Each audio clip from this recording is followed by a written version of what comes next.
एक ऐसा एक्ट जिसने देश के सभी छात्रों को, सभी प्रोफेसरों को, जितने भी जो भी हमारे शिक्षक संस्थान हैं, जो भी शिक्षा संस्थान हैं हमारे भारत में, यूनिवर्सिटी, कॉलेजेस, उन सभी को सड़कों पर ला दिया था। तो आज हम दोस्तों बात करने वाले हैं यूजीसी बिल 2026 के बारे में, जो कि यूनिवर्सिटी ग्रांट्स कमीशन के द्वारा एक नया एक्ट लाया गया था, जिसका पूरे भारत में हर जगह ही विरोध हो रहा था। और ऐसा कहा जा रहा था कि इस एक्ट के माध्यम से कहीं ना कहीं भारत में फिर से जातिवाद समाज की स्थापना की जा रही थी। यानी कि जातिगत, जो हम देखते हैं हमारे इतिहास से लेकर अब तक, यानी कि जाति के आधार पर जो भेदभाव होता था, जो कि जाति के आधार पर किसी व्यक्ति के साथ बुरा अपमान करना, उसका बहुत बुरा मजाक बनाना, यहाँ तक कि उसको इतना ज्यादा प्रोवोक कर देना कि वो व्यक्ति अपनी आत्महत्या करने के लिए मजबूर हो जाता है। तो ऐसे ही एक एक्ट की यहाँ पर बहुत ही ज्यादा, मतलब हर एक व्यक्ति के द्वारा विरोध किया जा रहा है। स्पेशली यहाँ पर जो है जनरल कैटेगरी की अगर हम बात करें, इन लोगों के द्वारा विरोध हो रहा है। लेकिन इसमें जो हम देखते हैं हमारे एससी, जो भी हमारे जो एसटी एंड जो ओबीसी कैटेगरी है, उनके कहीं ना कहीं उनके अंदर एक खुशी की लहर है कि वो एक्ट उनको इंसाफ दिला सकता है। लेकिन आज हम देखेंगे इस वीडियो में कि इस एक्ट के यानी कि क्या फायदा होगा इसके आने से और क्या नुकसान हो सकता है।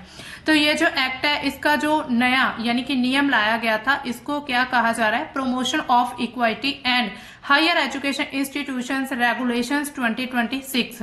यानी कि कोई नया संसदीय कानून नहीं है, बल्कि जो विश्वविद्यालय अनुदान आयोग, यूनिवर्सिटी ग्रांट्स कमीशन के द्वारा 2026 में अधिसूचित किया गया एक नया नियम है। यानी कि कुछ नियम, रेगुलेशंस बनाए गए हैं यूनिवर्सिटी कमीशन के लिए। इसके अलावा ये जो है 13 जनवरी 2026 को जारी किए गए और उसी समय से पूरे भारत में लागू हो गए थे। इसका उद्देश्य क्या था, भारत के जितने भी हायर जो इंस्टीट्यूट्स हैं, education institute, university, colleges, deemed universities हैं, उनमें जाति आधारित जो भी भेदभाव होता है उसको रोकना और समानता लेकर आना, समावेशन को बढ़ावा देना। ये जो है 2012 के एक पुराने एंटी डिस्क्रिमिनेशन गाइडलाइंस की जगह नया कानून लाया गया और अब ये कानूनी रूप से बाध्यकारी कर दिया गया। यानी कि लीगली ये सभी जितने भी कॉलेजेस हैं, यूनिवर्सिटीज हैं, उन सभी में लागू होगा। अगर हम इसके प्रमुख प्रावधान की बात करें तो इसमें भेदभाव की परिभाषा क्या दी गई है। मुख्य रूप से जो हम देखते हैं एससी, एसटी और ओबीसी के जो स्टूडेंट्स होते हैं या कोई भी वहां पर कर्मचारी स्टाफ होता है, उसके खिलाफ जाति या फिर जनजाति, सामाजिक, शैक्षिक पिछड़ेपन के आधार पर जो भी भेदभाव किया जाता है कि तू तो नीची जाति के आने वाला है, तू ये है, तो वो, ऐसे काफी ज्यादा लोगों के साथ गलत ट्रीटमेंट किया जाता है। तो इसमें जो है हर संस्थान में जो है इक्वल अपॉर्चुनिटी सेंटर बनाया जाएगा, इक्विटी कमेटी बनाई जाएगी और वो भी अनिवार्य रहेगा। यानी कि मैंडेटरी है सभी कॉलेजेस और जितने भी यूनिवर्सिटीज हैं उन सभी में बनाना। इस पूरी परिषद में कौन होंगे, ओबीसी, एससी, एसटी और पीडब्ल्यूडी के और महिलाओं के प्रतिनिधि शामिल होंगे। यहाँ पर इसको क्या है, जनरल कैटेगरी को एक साइड पे रख दिया गया है कि इसमें जो है जनरल कैटेगरी के जो भी लोग हैं इसमें इस पूरी परिषद में शामिल नहीं होने वाले हैं। इसके अलावा 24/7 हेल्पलाइन का शिकायत तंत्र बनाया जाएगा। इसके अलावा हर कॉलेज में ये बहुत ही ज्यादा जरूरी रहेगा, जो कॉलेज इसको नहीं बनाएगा उस पर कड़ा एक्शन लिया जा सकता है। जो ये कमेटी रहेगी, पिछड़े वंचित छात्रों की पढ़ाई, फीस, भेदभाव से जुड़ी जो भी मदद उनको चाहिए होगी वो की जाएगी। इसके अलावा हर कॉलेज में इक्वालिटी कमेटी यानी कि समता समिति बनाई जाएगी। इस कमेटी के अध्यक्ष जो है वो कॉलेज के प्रमुख रहेंगे। इसके अलावा कमेटी में जो एससी, एसटी, ओबीसी, महिलाएं, दिव्यांग शामिल होंगे, हम पहले भी बात कर चुके हैं। और इसका जो टाइम पीरियड रहने वाला एक कमेटी वो 2 साल के लिए बनाई जाएगी। 2 साल के बाद एक नई कमेटी गठित होगी। इसके अलावा कॉलेज में एक इक्वालिटी स्क्वाड भी बनेगा, जो कि भेदभाव पर पूरी तरह से नजर रखेगा। स्क्वाड मतलब कि एक तरह से जो जासूस की तरह काम करते हैं वो पूरी निगरानी रखेंगे कि किस तरह से मतलब किसी व्यक्ति के साथ भेदभाव हो रहा है या फिर नहीं। इसके अलावा भेदभाव की जो शिकायत है वे 24 घंटे में मीटिंग उसकी जरूरी रहेगी। शिकायत अगर होती है तो 15 दिन में रिपोर्ट कॉलेज प्रमुख को दी जाएगी और कॉलेज जो कॉलेज हेड रहेंगे उस समय पर उसको 7 दिन में कार्यवाही यानी कि एक्शन शुरू करना होगा अगर कोई ऐसा केस सामने आता है। इसके अलावा जो कमेटी रहेगी 6 महीने में कॉलेज को अपनी रिपोर्ट देगी। कॉलेज को जाति भेदभाव पर हर साल यूजीसी को रिपोर्ट भेजनी होगी। यूजीसी राष्ट्रीय निगरानी कमेटी बनाएगा एक, और नियम तोड़ने पर कॉलेज की कोई भी ग्रांट है उसको रोका जा सकता है। कॉलेज के डिग्री, ऑनलाइन, डिस्टेंस कोर्स, इन सभी पर भी रोक लगाई जा सकती है। यानी कि एक कड़े नियम ये लागू कर दिए गए। गंभीर मामलों में यूजीसी की मान्यता भी रद्द हो सकती है, यानी कि एक तरह से जो भी लाइसेंस होगा कॉलेज यूनिवर्सिटीज के पास वो भी कैंसिल हो सकता है। दोस्तों अब इसका विरोध जो है बहुत सारे लोगों के द्वारा एक तरह से सिर्फ जो हम देखते हैं पिछड़ा या फिर अनुसूचित जाति जनजाति वर्ग है उसको छोड़कर भारत में जनरल कैटेगरी के हर एक व्यक्ति के द्वारा, यानी कि हर एक व्यक्ति जो स्कूल में एजुकेशन लेते हैं या फिर कॉलेजेस में यूनिवर्सिटीज में जो भी प्रोफेसर है या फिर आगे कहीं भी किसी पद पर जो भी बैठे हुए, यानी कि कोई भी अगर आप कॉलेज प्रमुख देखेंगे हर एक व्यक्ति के द्वारा इसका क्या विरोध किया जा रहा है। ऐसा क्यों? क्योंकि जनता का ये मानना है कि ये सिर्फ एक ही तबके को खुश करने की बात हो रही है और जो जनरल कैटेगरी है इसमें जो प्रावधान दिए गए उसमें जो है जनरल कैटेगरी के साथ अब भेदभाव किया जाएगा इसके जरिए। अब देखिए विवाद क्यों हो रहा है, विरोध क्यों हो रहा है, तो कई छात्र या फिर जो संगठन बने होते हैं, कुछ राजनीतिक पक्ष इसे रिवर्स डिस्क्रिमिनेशन कहते हैं, यानी कि मान लीजिए कि एससी एसटी के साथ किसी जनरल वाले ने कोई भेदभाव किया सामान्य कैटेगरी वाले ने, अब जो एससी एसटी की कमेटी बनाई जाएगी अब वो बिल्कुल वही तरह से बदला ले सकता है किसी बात का। इसके अलावा परिभाषा जो यहाँ पर भेदभाव की दी गई मुख्य रूप से एससी एसटी और ओबीसी के खिलाफ की गई, भेदभाव पर केंद्रित है, यानी कि यहाँ पर इसको जो है जनरल सामान्य वर्ग उसको बिल्कुल ही पीछे छोड़ दिया गया कि उनके साथ भेदभाव नहीं हो सकता, तो ये एक्ट के द्वारा ये कहा जा रहा है।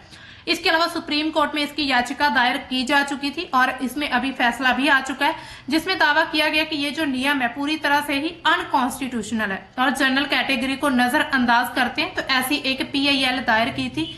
तो पूरे देश में विरोध हो रहा है, सोशल मीडिया पर काफी ज्यादा ट्रेंड कर रहा है #UGC 2026 या फिर मतलब बहुत सारे इसका बाइकआउट करने की बात हो रही है।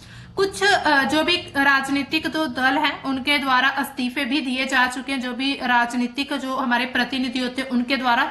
इसके अलावा ये नियम भेदभाव को रोकने के लिए बनाए गए, ये सरकार का कहना है, लेकिन कुछ जो छात्र है जो लोग उनके द्वारा कहना है कि ये भेदभाव को बढ़ावा देंगे।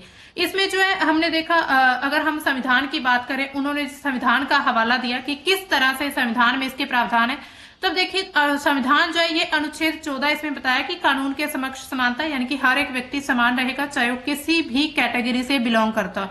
इसके अलावा 15(1) आर्टिकल क्या कहता है, 15 का 1 खंड, राज्य धर्म जाति नस्ल लिंग जन्म स्थान के आधार पर भेदभाव नहीं कर सकता किसी के साथ। 15(4) और 15(5) ये क्लॉज जो है SC ST सामाजिक शैक्षिक रूप से जितने भी पिछड़े वर्ग है OBC उनके लिए विशेष प्रावधान किए जाते हैं। इसके अलावा अनुच्छेद 21 जो है जीवन और व्यक्तिगत स्वतंत्रता का अधिकार देता है जिसमें गरिमा के साथ जीने का अधिकार शामिल है। अब देखिए इसमें जो है दोस्तों अगर हम देखें कि ये आखिर नियम क्यों लाया गया, तो इसमें एक रिपोर्ट चेक की गई जिसमें ये देखा गया पिछले जो है एक तरह से 4 से 5 साल की जो रिपोर्ट है उसमें 118.4% मामले जो है वो बढ़ चुके थे SC ST के जो भेदभाव होता है उनके खिलाफ, यानी कि ऐसा कहा जा रहा है कि इस हद तक ये बढ़ चुके हैं कि इतने ज्यादा लोगों ने अब जो SC ST कैटेगरी के लोग हैं उनके द्वारा सुसाइड किया जा रहा है। आपने 2 केस यहाँ पर सुने होंगे, एक महिला का केस है और एक पुरुष का, जिन्होंने जो है आत्महत्या कर ली थी और उन्होंने अपने सुसाइड नोट में लिखा था कि उनके साथ जाति नस्ल के आधार पर बहुत ही बड़े लेवल पर भेदभाव होता था कि वो बर्दाश्त नहीं कर पा रहे थे और उन्होंने फिर सुसाइड कर लिया।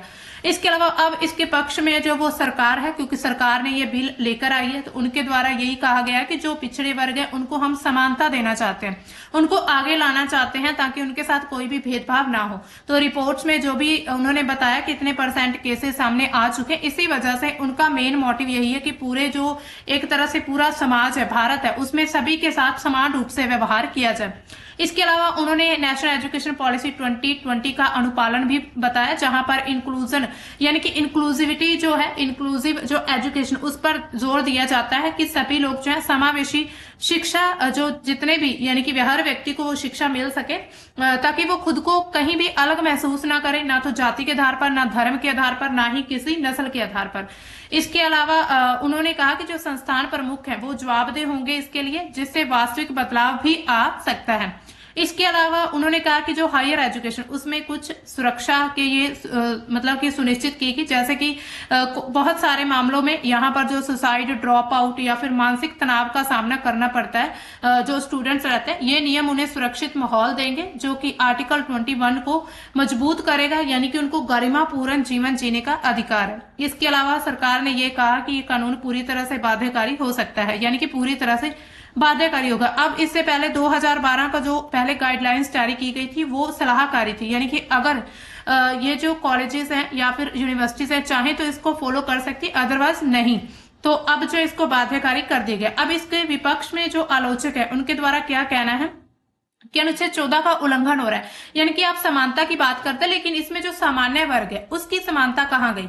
ऐसे में तो बहुत सारे ऐसे केसेस भी आ सकते हैं। इसमें जो कमेटी बनाई जाएगी उसमें पर्टिकुलर SC, ST, OBC और PW के कैटेगरी के जो इसमें मेंबर रहने वाले हैं, हो सकता है वो कोई झूठी, बहुत सारे ऐसे केसेस झूठे भी आने वाले हैं जो किसी के साथ बदला, किसी के साथ अपनी रंजिश निकालने के लिए उसके खिलाफ ऐसी कंप्लेंट कर दे या फिर कुछ ऐसा हो। या फिर इसमें जो है महिलाएं तो है लेकिन यहाँ पर ऐसा भी हो सकता है। अब देखिए महिलाओं, ऐसा तो नहीं कि पर्टिकुलर एक ही जो कैटेगरी की महिला है उसके साथ बुरा व्यवहार हो सकता है, कोई ऐसा चांस हो सकता है जो हमें अक्सर कॉलेजेस में देखने को मिलते रहते हैं। तो महिलाओं के साथ जो, चाहे वो सामान्य कैटेगरी की हो, चाहे किसी भी कैटेगरी की महिलाएं हो या फिर कोई भी छात्र, उनके साथ भेदभाव देखने को मिलता है। बेसिकली यहाँ पर अगर हम बात करें तो सरकार का ये एक्ट, लोग ये कह रहे हैं कि ये पूरी तरह से जातियों में बांटने के लिए लाया गया, यानी कि जो SC, ST, जो OBC कैटेगरी है वो खुद को सुरक्षित महसूस करे, लेकिन वहीं पर जो जनरल कैटेगरी है वो इन लोगों से नफरत करना शुरू कर दे कि इनके लिए अब एक्ट लाया गया तो हमारे पास कोई भी अधिकार नहीं बचे हैं।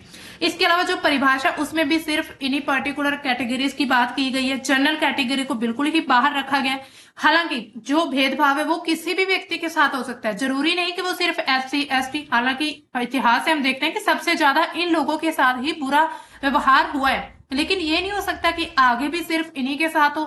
आगे हो सकता है जनरल कैटेगरी के साथ कुछ बुरा होना शुरू हो जाए। तो इसे रिवर्स डिस्क्रिमिनेशन इसी वजह से कहा जा रहा है, या फिर इसको स्टेट स्पॉन्सर्ड डिस्क्रिमिनेशन, यानी कि जो स्टेट है वो इस भेदभाव को एक तरह से स्पॉन्सर कर रही है, उसको बढ़ावा दे रही है। इसके अलावा वर्गीकरण जो किया है उसमें रैशनल नेक्सेस नहीं है, क्योंकि जाति आधारित भेदभाव किसी भी जाति के व्यक्ति के साथ हो सकता है।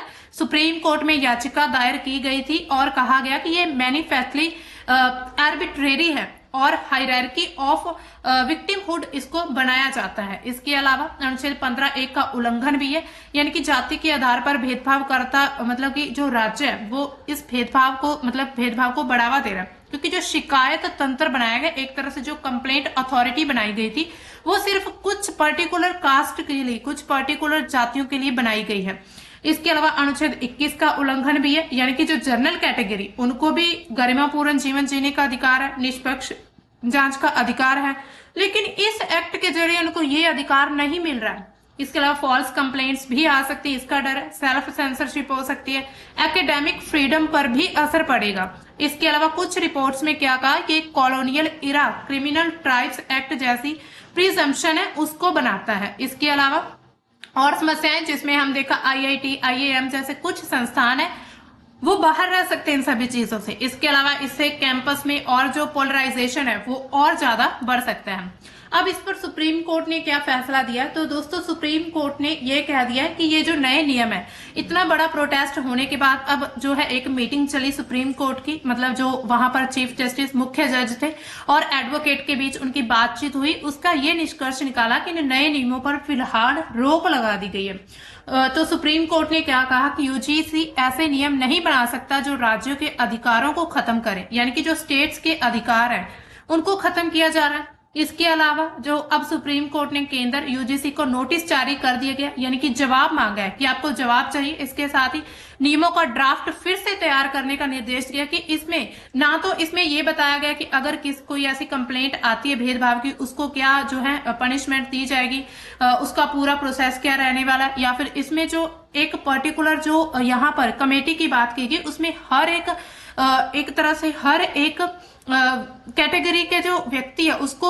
रिप्रेजेंटेटिव बनाना चाहिए, ताकि किसी कैटेगरी को ये ना लगे कि हमारे साथ गलत हो रहा है। इसके अलावा जो यहाँ पर परिभाषा दी गई भेदभाव, उसमें जो पर्टिकुलर इन्होंने SC, ST और OBC का जो नाम लिखा है, मतलब OBC जो लिखा है इसकी जगह अगर अपराधी लिख दिया एक तरह से, यहाँ पर एक तरह से अपराधी को सजा, यहाँ पर अगर जनरल की बात की गई जो जनरल कैटेगरी के लोग हैं, या फिर यहाँ पर अपराधी लिख दिया तो ज्यादा वैलिड रहने वाला है, क्योंकि अगर कोई भी अपराधी होगा उसको सजा दी जाएगी चाहे वो किसी भी कैटेगरी से बिलोंग करता हो। इसके अलावा SC, ST, OBC में जो परिभाषा भेदभाव है दिया गया महिलाएं, उसमें जनरल कैटेगरी की महिलाएं भी शामिल हो सकती हैं। उन्होंने कहा, जो सीजेआई सूर्यकांत, उन्होंने सुप्रीम कोर्ट के, उन्होंने क्या कहा कि हमने जाति विहीन समाज की दिशा में अब तक जो कुछ भी हासिल किया था, उन्होंने कहा कि हम फिर से लगता है उल्टी दिशा में फिर से बढ़ रहे हैं। यानी कि जिस तरह से हमने जातियों से ऊपर उठकर अपने समाज की एक स्थापना की है, भारत ने अपना एक अलग राष्ट्र बनाया, जातिवाद को खत्म करने की कोशिश की है, अब फिर से हम उसी तरफ जा रहे हैं, एक पर्टिकुलर कम्युनिटी को हम कुछ विशेष अधिकार देकर, तो ये पूरी तरह से ही गलत है। इसके अलावा उन्होंने क्या कहा कि SC/ST स्टूडेंट्स के लिए अलग हॉस्टलों की बात कर रहे हैं वो, ऐसा नहीं होना चाहिए, क्योंकि जो आरक्षित यानी कि जो रिजर्व्ड कैटेगरी, मानते हैं कि इनके साथ बहुत ही बुरा होता आ रहा है, आज भी होता है, हर जगह होता है, लेकिन फिर भी आज ऐसा नहीं है कि जो जनरल कैटेगरी वो सभी लोग बहुत ज्यादा रसूखदार हो, सभी के पास इतना पैसा हो, बिजनेस वाले हो, या फिर जो SC वो सभी गरीब हो। इसमें SC/ST कैटेगरी के भी कुछ ऐसे स्टूडेंट्स देखे जाते हैं जिनके पास बहुत सारा पैसा, यानी कि एक तरह से वो समृद्ध हो चुके हैं, जो उनकी बेसिक नीड्स थी वो कंप्लीट यानी कि पूरी हो चुकी हैं। अब क्या है, उनके पास दूसरों की तुलना में अधिक फैसिलिटीज भी हैं। उन्होंने कहा कि हम यहाँ पर एक तरह से मानवता को देखें, एक तरह से हम व्यक्ति को देखें, यहाँ पर पर्टिकुलर कम्युनिटी या फिर कास्ट को नहीं देखना चाहिए। तो ये नए UGC नियमों पर टिप्पणी की गई है सीजेआई सूर्यकांत के द्वारा। तो सुप्रीम कोर्ट का ये जो फैसला किया गया, तो केंद्र सरकार को एक नया ड्राफ्ट लाने का उद्देश्य दिया गया। इसके अलावा ये भी कहा गया कि सभी हितधारक जो है उनसे सलाह लेना जरूरी है। इसके साथ ही केंद्र सरकार के मतलब उन्होंने क्या संदेश दिए कि शिक्षा सिर्फ केंद्र का विषय नहीं है, राज्य और जो विश्वविद्यालय उनकी भूमिका भी इसमें अहम रहती है। यानी कि जो सेंट्रल गवर्नमेंट है या फिर केंद्र, इस पर किसी भी प्रकार के एक्ट लाकर जो है राज्य का अधिकार नहीं छीन सकता। बिना सहमति के बहुत बड़े बदलाव नहीं किए जा सकते। ये जो अभी बदलाव किया जा रहा था ये बहुत ही बड़ा था। इसके अलावा फिलहाल तो नए नियम लागू नहीं होने वाले, सुप्रीम कोर्ट के द्वारा जो टिप्पणी की गई है। विश्वविद्यालयों की अभी जो स्वायत्तता है वो अभी तक बनी रहेगी। ऐसे ही सरकार को अब संतुलित और पारदर्शी नियम बनाने होंगे। इसके अलावा ये मामला सिर्फ नियमों का नहीं है, शिक्षा की दिशा तय करने की एक लड़ाई है। अब ये देखना होगा कि क्या सरकार सभी पक्षों को साथ लेकर चलेगी, ऐसा ड्राफ्ट लेकर आएगी जो छात्रों, शिक्षकों और राज्यों तीनों के हित में हो, या फिर से ऐसा ही कोई भेदभाव को बढ़ावा देने वाला कानून पास किया जाएगा। अगर आपको ये वीडियो अच्छी लगी, जानकारी उपयोगी लगी हो तो वीडियो को लाइक करें, चैनल को सब्सक्राइब करें और इस वीडियो को शेयर करें ताकि सभी को UGC एक्ट 2026 के बारे में जो है सच्चाई पता लग सके। और ऐसे ही बड़ी बड़ी खबरों के लिए हमारे चैनल को सब्सक्राइब करना ना भूलें। मिलते हैं किसी नए टॉपिक में, तब तक के लिए बाय। Thanks for watching.